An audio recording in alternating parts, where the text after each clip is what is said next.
दोस्त हर्ष, मोहित और विवेक राजस्थान के एक छोटे से गांव आए थे। वो लोग अपने काम के सिलसिले से यहाँ आए थे, अपने कारोबार के लिए यहाँ फैक्ट्री डालना चाहते थे, क्योंकि उस गांव में जमीन और मजदूर दोनों ही बहुत सस्ते थे।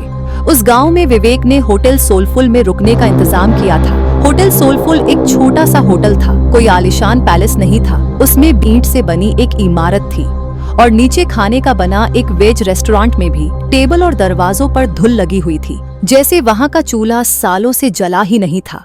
जैसे ही वो लोग होटल पहुँचे तो उन्होंने देखा कोई स्टाफ ही नहीं था, बस वॉचमैन के नाम पर एक बूढ़े से चाचा बैठे थे जो अपनी बीड़ी पी रहे थे। हर्ष और मोहित दोनों ही विवेक को डांटने लगे, क्योंकि होटल बुक करने की जिम्मेदारी विवेक की थी और वो होटल बिल्कुल वीरान लग रहा था। उनकी बातों को सुनते हुए वो वॉचमैन चाचा हंसते हुए उन तीनों के पास आए और उनसे पूछने लगे कि क्या वो होटल में ही रुकने वाले हैं। उन तीनों ने सर हिलाकर हाँ कहा और चाचा जोर जोर से हंसने लगे। हंसते हंसते ही फिर उन्होंने चलना शुरू किया। कुछ गुनगुनाते हुए वहाँ से चले गए। उन तीनों ने वॉचमैन चाचा को पागल समझकर उनकी बातों पर ध्यान नहीं दिया। तभी रिसेप्शन पर एक आदमी आया, एक लंबा सा घनी दाढ़ी वाला आदमी आया। उसने उन्हें रूम की चाबी दे दी। वो लोग ऊपर अपने कमरे में गए। उन्होंने अपना सामान रखा और कुछ देर आराम करने लगे। हर्ष को अचानक प्यास लगने लगी और कमरे में पानी नहीं था। हर्ष जैसे ही पानी लेने कमरे से बाहर निकला, उसे पायल की झंकार सुनाई दी। ऐसी आवाज जैसे कोई पायल पहने भाग रहा हो। हर्ष डर गया। उसको ये बात बेहद अजीब लगी, क्योंकि उसको होटल में कोई और नजर नहीं आ रहा था। अब उसके फ्लोर के लास्ट कोने से पायल की आवाज के साथ साथ एक लड़की के हंसने की आवाज भी आने लगी थी। हर्ष उस आवाज के पीछे जाने लगा था कि तभी उसके कंधे पर किसी ने हाथ रखा और हर्ष चीख पड़ा। पीछे रिसेप्शनिस्ट पानी लेकर खड़ा था। हर्ष ने अपनी बौखलाहट में उस हर्ष को डांटा और पानी लेकर वापस अपने कमरे में चला गया। देर रात मोहित होटल की बालकनी में खड़ा अपनी गर्लफ्रेंड से बात कर रहा था।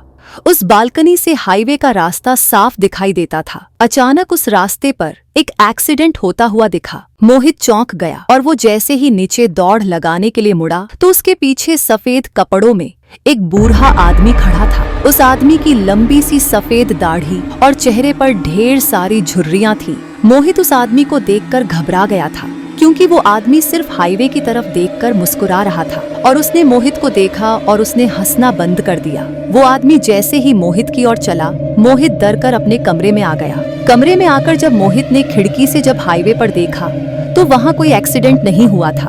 अगले दिन तीनों फैक्ट्री की साइट देखने निकले, लेकिन गाड़ी शुरू होकर थोड़ा आगे ही बढ़ी थी, तभी बंद हो गई। साइट पर जाने के लिए कोई बस या सवारी भी नहीं थी। तो उन तीनों ने रिसेप्शनिस्ट को कॉल करके पूछा, तो उसके कहने पर एक मैकेनिक को बुलाया। 3 घंटे बाद जब मैकेनिक आया तो उसने गाड़ी को थोड़ी देर तक देखने के बाद बोला कि गाड़ी को वर्कशॉप पर ले जाना पड़ेगा। वो तीनों मैकेनिक के साथ ही उसकी गाड़ी में चले गए और साइट पर उतर गए। साइट देखते देखते शाम हो गई थी। उनको मैकेनिक का कॉल आया कि उनकी गाड़ी पूरी तरह से बिगड़ चुकी है और वो कब तक बनेगी कहा नहीं जा सकता।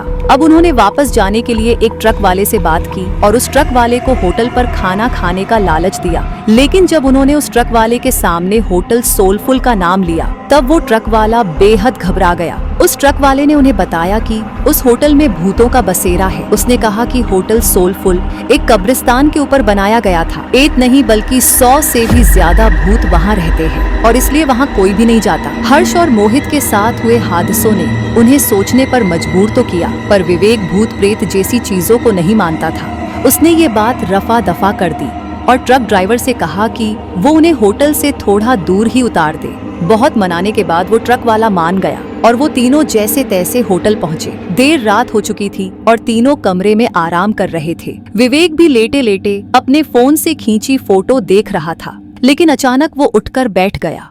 ऐसा लग रहा था जैसे उसके होश ही उड़ गए हों। उनकी तस्वीरों में उनके ही कमरे में बहुत सारे बच्चे दिखाई दे रहे थे। वो बच्चे शायद उस होटल में बसे भूत ही थे। विवेक का पूरा शरीर ठंडा पड़ गया। उसने हर्ष और मोहित को जब फोटोज के बारे में बताया तो वो तीनों बहुत घबरा गए। वो आने वाले को जिंदा वापस जाने नहीं देते। किसी का एक्सीडेंट करा देते हैं तो कि वो उस होटल के रिसेप्शनिस्ट को ढूंढते हुए नीचे आए, लेकिन उस आदमी का नामो निशान ही नहीं था। वहाँ उन्हें वो बूढ़े चाचा बैठे हुए मिले। उन्होंने ये सब उस बूढ़े चाचा को बताया तो उस बूढ़े चाचा ने हंसते हुए कहा कि जब वो होटल के अंदर आए थे तो 4 आत्माएं तो उनकी गाड़ी के ऊपर बैठी हुई थी। उन्होंने बताया कि होटल सोलफुल में पिछले 20 साल से भूतों का बसेरा है। जब से होटल बना था तब से यहाँ के भूत होटल सी को आत्महत्या करने पर मजबूर कर देते हैं। फिर होटल की बालकनी की ओर इशारा करके बताया कि वहाँ देखो वो सफेद कुर्ते में एक बूढ़ा आदमी खड़ा है। उस आदमी ने यहाँ होटल बनाने से मना करा था क्योंकि ये जगह कब्रिस्तान की थी। लेकिन कुछ महीनों बाद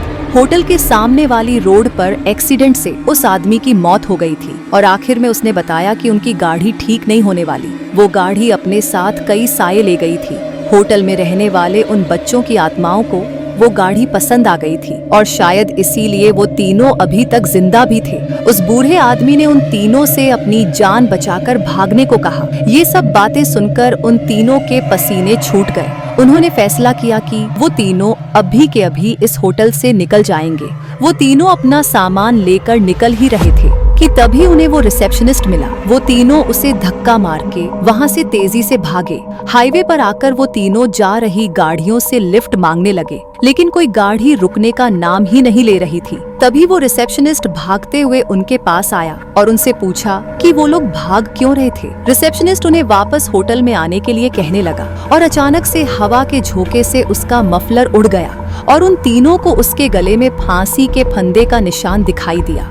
उन तीनों के पैरों तले जमीन खिसक गई थी। वो समझ गए थे कि यहाँ सभी मर चुके हैं और कोई भी जिंदा नहीं है। तीनों डर के मारे हाईवे के रास्ते पर भागने लगे। भागते भागते जब कुछ दूर पहुँच गए तो उन्होंने पीछे मुड़कर देखा हवा में कई भूत उस होटल के चक्कर लगा रहे थे और बाहर खड़े वो रिसेप्शनिस्ट और बूढ़ा आदमी उन्हें देखकर अजीब तरह मुस्कुरा रहे थे। उस होटल के बारे में बात करने से वो तीनों आज भी घबराते हैं।